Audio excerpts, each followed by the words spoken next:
We've learned a lot so far, and now we can apply that knowledge. We're starting to unpack our roles in being an anti racist ally, and it's time to think about understanding our biases and diversifying our networks. So, grab something to write with and something to write on, and we'll have a bit of fun with a few games and activities. Are you ready? Let's get started. First up, let's see if we can solve some riddles. A bat and ball cost £1, 10 pence. The bat costs £1 more than the ball. How much does the ball cost?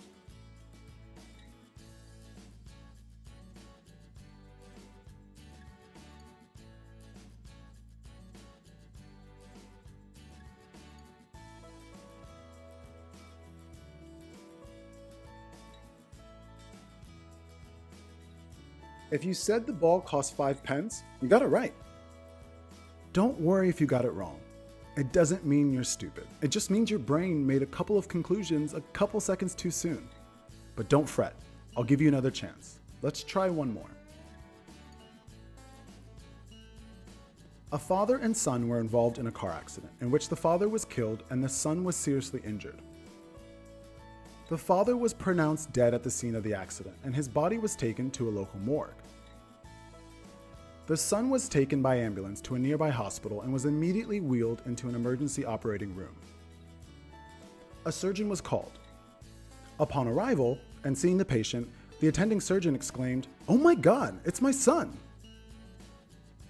Can you explain this?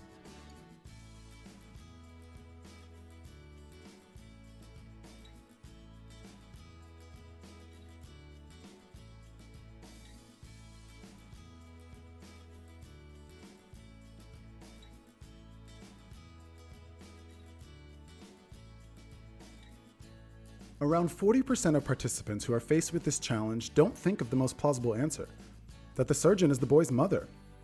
For some individuals, the association between surgeon and the male gender is so strong that it interferes with their problem solving and their ability to make accurate judgments. Whether you got both of these right or both of them wrong, the point is this: our brains naturally look for patterns, and therefore we're biased, inherently. Sometimes this is to our benefit, but other times it's not. These were just a few silly examples of bias, but as we know, biases can be detrimental and even life-threatening. It's our job to fight this lazy thinking, even if it's unintentional and not our fault.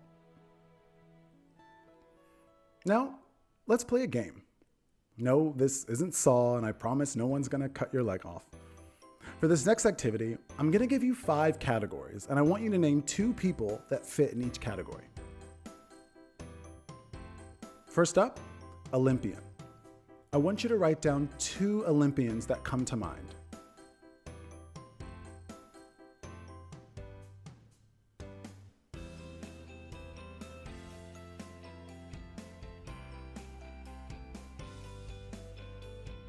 Next, I want you to write down the first 2 musicians that come to mind.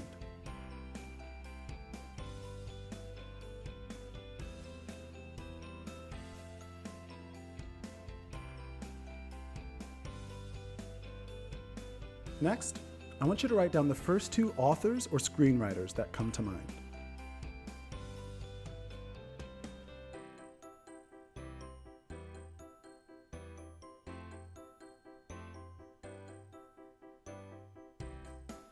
Now, I want you to write down the first 2 business people that come to mind.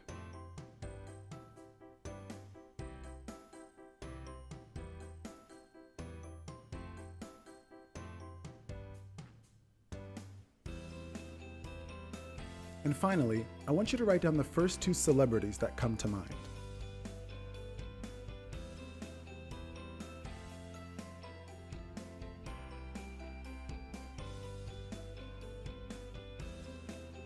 You should now have 10 names written down, 2 from each of these 5 categories. Take a look at your list. How many of those 10 names that you wrote down are men? How many of them are white? How many of them are heterosexual?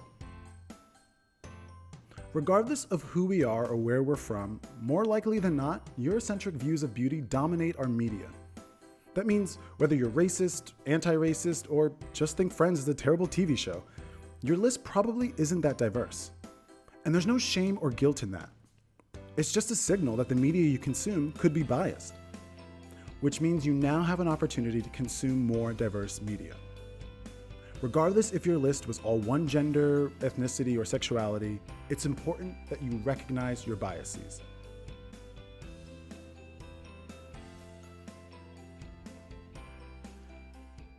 They say you move in the direction of the people you surround yourself with. For this final activity, I'm going to ask you about those people. This is one of my favorite activities to do, as it's a great way to take stock in your close connections. First, I want you to write down the name of 7 people that you're close to, that you couldn't live without, that you trust more than anything. You don't have to have 7, but you can't list any more than that. The only other rule is that they can't be blood relatives. That's it.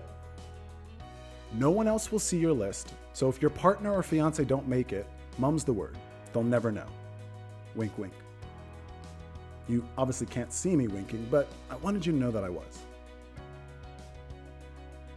Now I'm going to read out 8 different categories, and I want you to put a check mark next to every person's name on your list that matches you on that aspect of identity.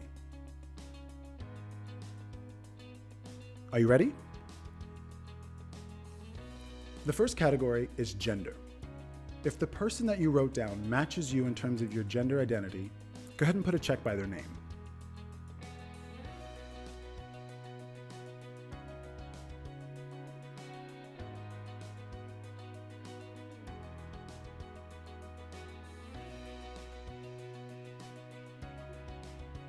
Now, if the person you wrote down matches you in terms of your race or ethnicity, go ahead and put a check by their name.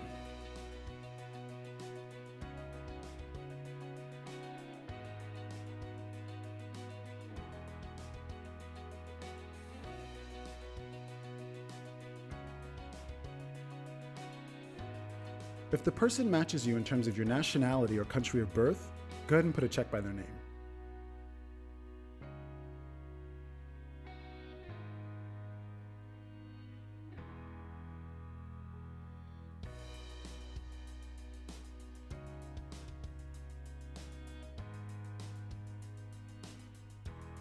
If this person speaks the same first language as you do, go ahead and put a check by their name.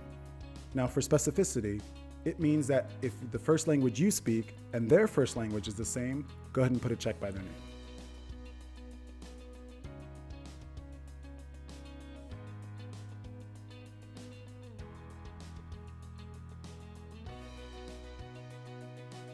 If they're the same age as you, plus or minus 3 years, go ahead and put a check by their name. Again, if they're 3 years younger, the same age, or 3 years older than you, go ahead and put a check by their name.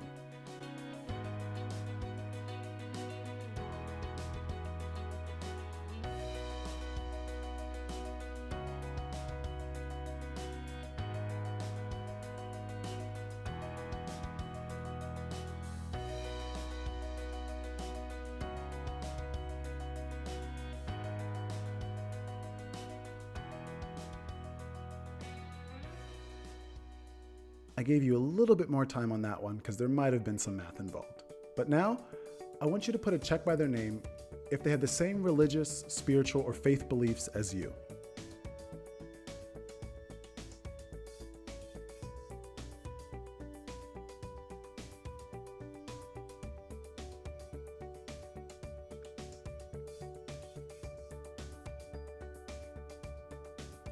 Next, I want you to put a check by their name if they're in the same profession as you.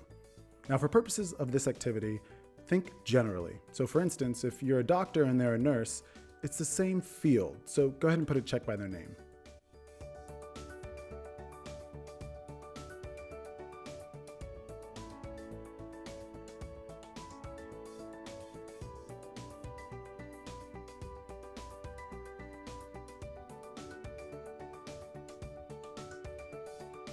Finally, go ahead and put a check by their name if they match you in terms of your sexuality, to the best of your knowledge.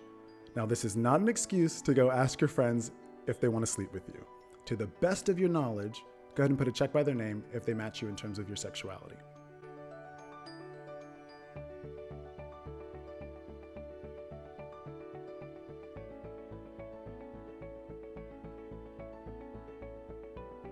I'll give you a couple of moments to finish checking any of the names that match you on any of these aspects of identity.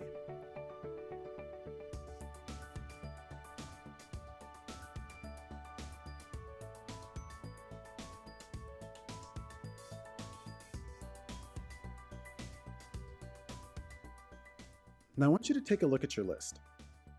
How diverse is your circle of trust? Again, there's no shame or guilt in this conversation. We're a product of our environment, more often than not, so your closest connections are likely to be similar to you in some way.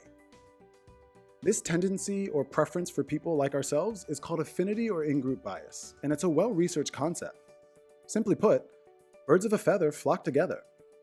Studies show that, in general, people extend not only greater trust, but also greater positive regard, cooperation, and empathy to in-group members compared with those in their out-group.